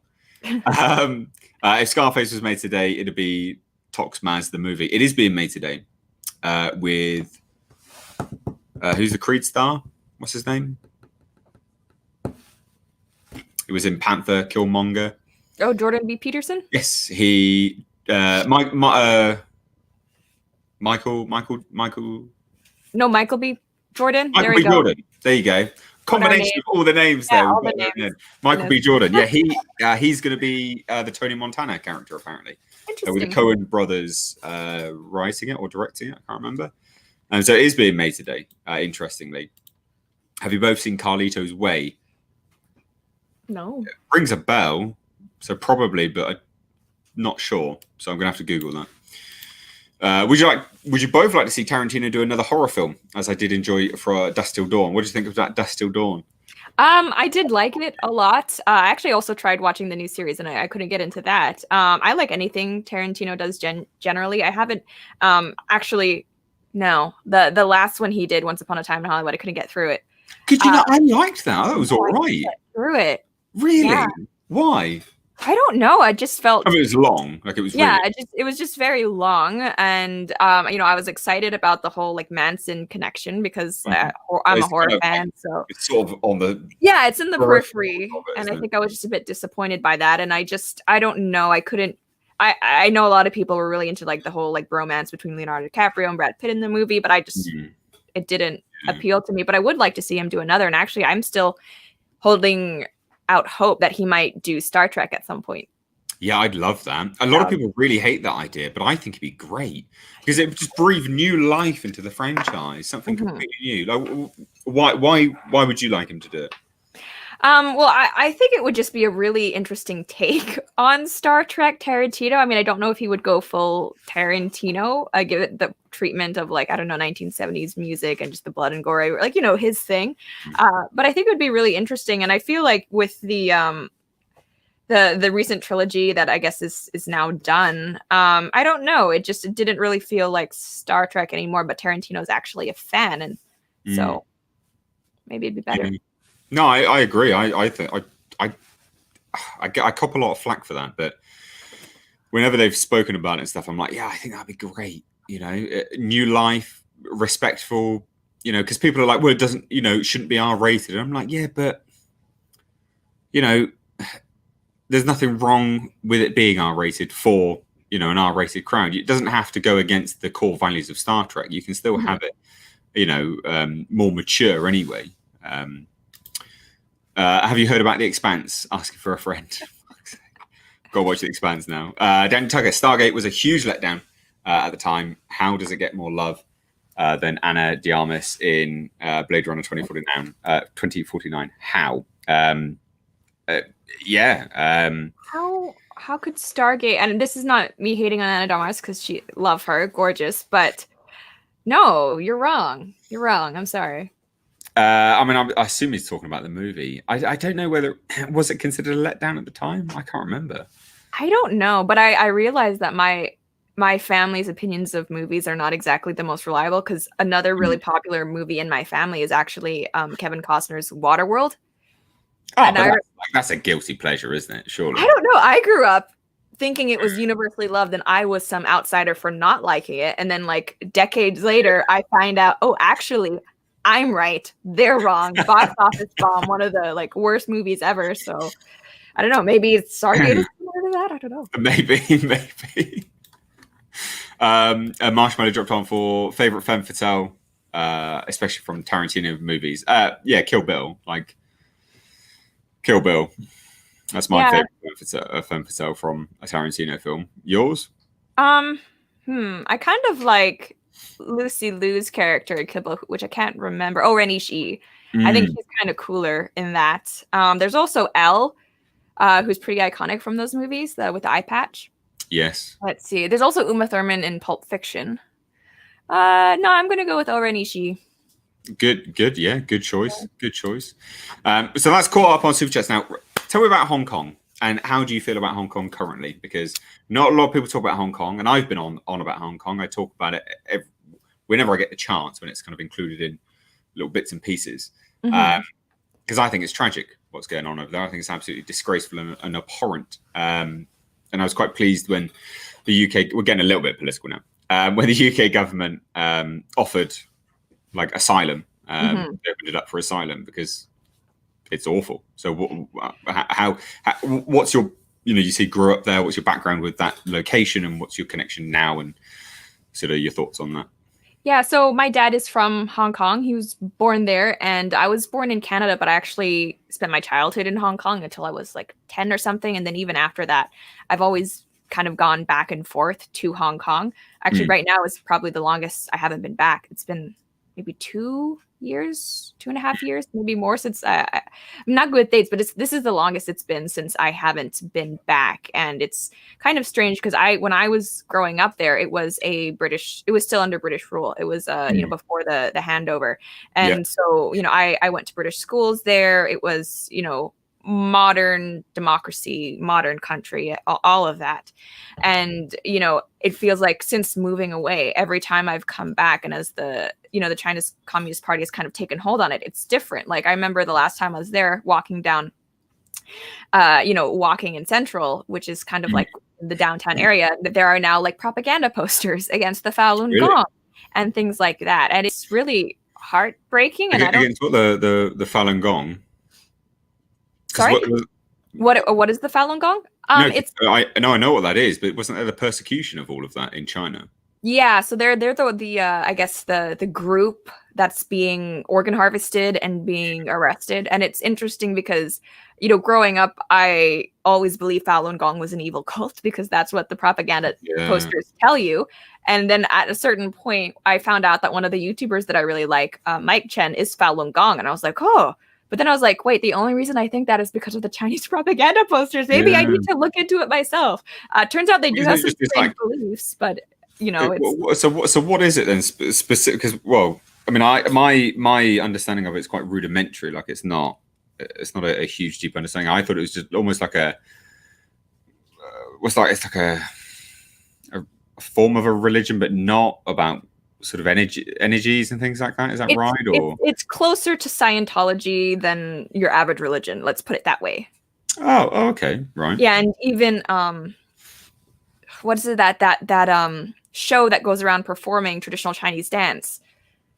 Dang it, I can't remember what it's called, but there's that really famous Chinese art show that goes and tours around the world, and that's actually funded by Falun Gong. Yeah, so actually, after looking into myself, I'm still, I would say, not a fan of Falun Gong. They do have some really strange beliefs and practices, but it's definitely not what the Chinese Communist Party makes it out to be. And they definitely still deserve religious freedom and to not have their organs harvested. Well, yeah, of course. But yeah, it's very scary, and especially being in media, you have to be careful because, there are like bookstore owners who have gone missing. Dissidents are being arrested. And I don't think people understand how quickly this has all happened. Like within my life. It's crazy. Huge. It's absolutely huge. And well, they moved on from Falun Gong now to the Uyghurs, haven't they? They've gone on to the Uyghurs, which has finally been acknowledged in UK Parliament last week. Finally, like you'd think that they would have been I spoke about this on my channel before. They bloody even acknowledged it. Like it's just ridiculous. Just playing catch up all the time. It's crazy. Do you feel a bit scared? Would you go back now and feel completely free to go back and be safe and fine? Or do you feel that maybe because you're in the public eye? I think I would probably be okay just because I don't focus on Chinese and Hong Kong very much. But there's kind of a reason for that. I still have family that are there. I still want to be able to go back at least once, I think, while it's still Hong Kong before it's completely absorbed into mainland China. But it is very scary, and it really frustrates me, especially and now we're kind of getting a little bit back into media, but it's like you have companies like Disney who when Georgia passed their abortion ban, they said, oh, we're not filming in there. And regardless of what you think of abortion on that issue, remember that Disney is still fine with pandering to the Chinese Communist Party. Well, they filmed quite literally at where camps were. And now the latest is that they've signed and released exclusive Chinese Star Wars novels, which will not be translated into English. They are only for the Chinese market. And that would have been approved by the CCP because that's how it works. And that's inevitably going to be just propaganda for children, which is tragic. Yeah, and that's why whenever any of these like major corporations virtue signal, and then you see them at the same time bowing down to China, it's like, well, you guys, you're just not sincere. I don't believe it. I don't believe any of this. So. Well, yeah, that's why when people do, when they hire people or they say, well, BLM this and all that kind of nonsense, all this kind of stuff. That's why when you come out and you say, well, you literally, if you believe this, you're just being pandered to. You are feeding into the system. You're one of the reasons why they tokenize you. You're essentially becoming part of the problem, because it's the same when they just swap out a character and you go, well, why are you swapping out a character? And you go, oh, because of this. And it's like, well, no, but you are just being a token. That's why they've done it. Because it's not sincere. And then it's these kind of things which actually reveal it massively, because then you say, well, they're fine to do this. So clearly it's all pandering. Like, what's going on here? For sure. And like, I mean, they'll actually change movies. I mean, like with the Star Wars, there was like this little kiss between two women at the end of the last one, and there was this whole debate of whether it was going to be okayed by Chinese censors and stuff. And it's like, that if China would have said no, Disney would have taken it out in a heartbeat. Well, it's not only that, is it? They did what was it they did? Iron Man movies have been changed. The endings were changed. Some of the Avengers movies were changed. Transformers movies had specific Chinese market changes. And that's also why, I mean, it's not just like the government stuff, but it's also the funding stuff. I mean, China has quotas on how many foreign films can be imported and shown every year, because they have their own huge film market. And so to get around that, Western movies need to either bring on like board Chinese characters or like Chinese funding. And that's why, you'll have like Independence Day resurgence and there's just like random Chinese characters. Or like a movie will just randomly, now we're in Hong Kong or now we're in Shanghai. Like it's because they're trying to be counted as a national film so they can get around the quota issue. Yeah, I mean, I get it from a business perspective, but there's the moral perspective there. Exactly. Like, why are you pandering to like people that essentially commit genocide? Like, what are you doing? Like, like there's a limit to where business shouldn't start to promote genocide, I guess. Sorry, I'm old-fashioned like that. I know. Jack dropped on and said Hong Kong is one of my favorite destinations. What's happening in Hong Kong is also happening in Thailand, where I am from. Dictatorships take. Is that happening in Thailand? Because I have, if no one knows, I bought this from Thailand. Ooh. My Datsun pickup truck, my dream car. It's not a Lambo. My dream car is literally an old rusty pickup truck. But is that happening in Thailand then? Is it? What? I don't know, actually. I knew there was, I saw this something about protests, but I didn't know that there was dictatorship taking hold. Yeah, you're going to have to. And I love Thailand. Jack. Because I wanted to visit Thailand because now I know even more. I saw a report recently is that they're dying basically because they rely on tourism and essentially everything is shut down now as a result of the pandemic, which is absolutely tragic. And I was like, well, that'd be a good destination for me to. I haven't had a holiday for like 10 years, so I'm like, that'd be really good to have a holiday finally. That's a shame. George Barrett, I don't know if you've actually sent anything there, dude. Just looks like a donation. Yeah, well, thank you so much. Either way, dude, I'll have a look and see if you have sent anything there. You've got a hi, Lauren, from Prime One Collector. Marshmallow's dropping off. Have a good night. Thank you so much. Appreciate it, dude. Here we go. Mr. H, at Lauren Chen, how do you feel about Wonder Woman's first big screen debut intro score in BVS, performed by that awesome Asian musician contracted by Zimmer, performed on her cello? I don't know if I remember the score to that. Isn't that like rock out thing there? Isn't it that? That's it's not how it sounds. And it's better than that. Because if you're reviewing it off that, I understand you're going to say it's poo, all right? I don't remember what it was. I'm sorry. I only saw that movie once because I thought it was not bueno. No, really? Ooh. Yeah, strange. No, I did not like that.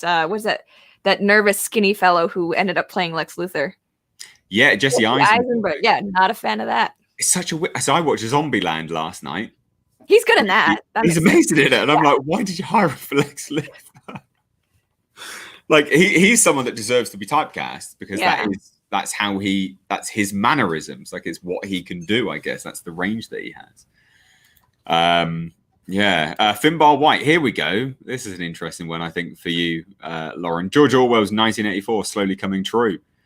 Is sad way we're losing our freedoms. What do you think about that? Because it's become a bit of a meme, hasn't it? But I mean, right now I'm living somewhere where there's literally curfew, and it's an early curfew to 8 p.m. and I've heard people say they might even raise it to 6 p.m. That's pretty Orwellian, and not just that, but I mean, like this. I mean, for media channels, I suppose it's not as big of a deal. And I've never had any strikes on my YouTube channel, but just the way things are going, like I'm right now backing up all my videos on every platform I can, like BitChute, Minds, Rumble, might be going to Gab TV too as well, just because people are like losing their channels and their platforms, and like no warning as well. So it is scary, especially if you're in commentary or anything like that, because you don't know what to expect. You don't know. With the ever-changing flow of policies, you do your best to adhere to them, but because they change them so quickly and sometimes retroactively, you could lose your channel for something that you said when it was fine, but now it's not. No, it's not fine. How are you gonna?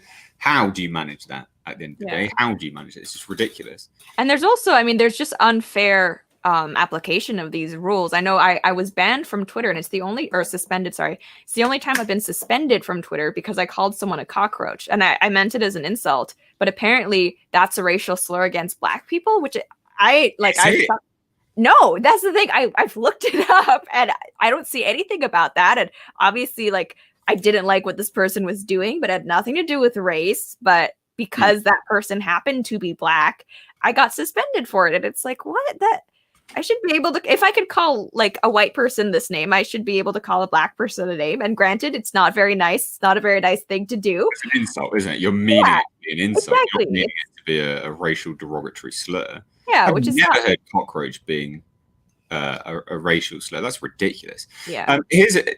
Lauren, do you have a Patreon page or not? No, actually, I don't. So we I'll be starting up my podcast that has all the ads soon. But for now, if you want to support me, you can buy soap from my family's soap company. Yeah, I've seen that on your Instagram. Tell me about that. How did that come around? So my mom makes handmade bath and body products that I think are pretty good. And so, with the shutdown, I mean, earlier last summer, we were actually selling in person, but that's gotten increasingly hard. So right now we're trying to do a big push online. And, we had a really good Christmas, which was awesome.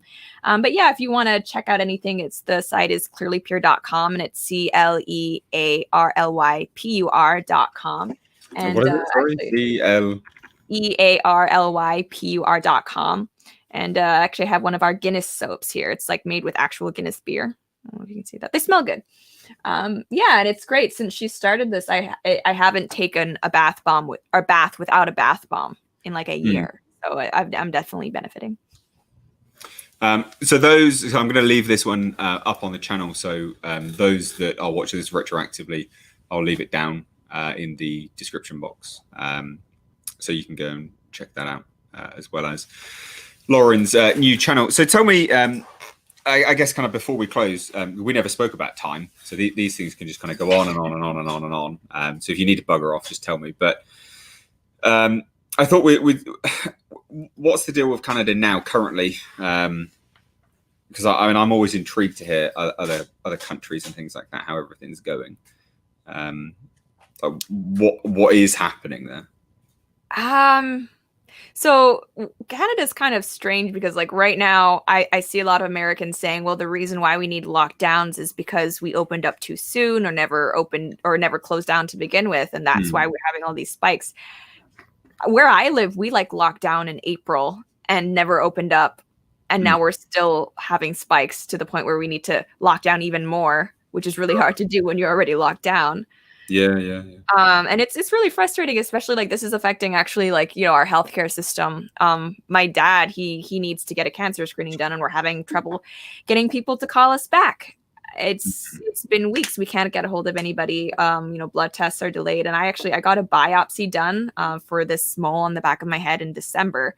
I'm sure it's fine. It's probably not a big deal, but naturally with what's happened, then you sort of hyper aware of things. Yeah, I wanna get it checked out, and they were supposed to have results within 6 weeks, which is already quite long, but it's now been like 8 weeks, and they keep delaying my appointment to go over the results because they don't have them.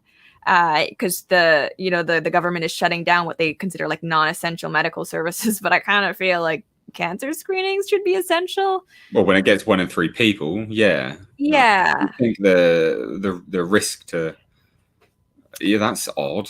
But that's the same in the UK. I'll say that much. It has been the same in the UK. And right now, actually, all non-essential businesses are closed where I live.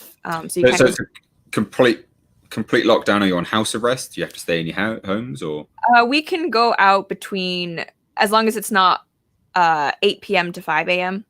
We're not allowed any gatherings though, so you can't go visit someone inside or outside. No public or like no outdoor, indoor gatherings. But can you visit a friend? No.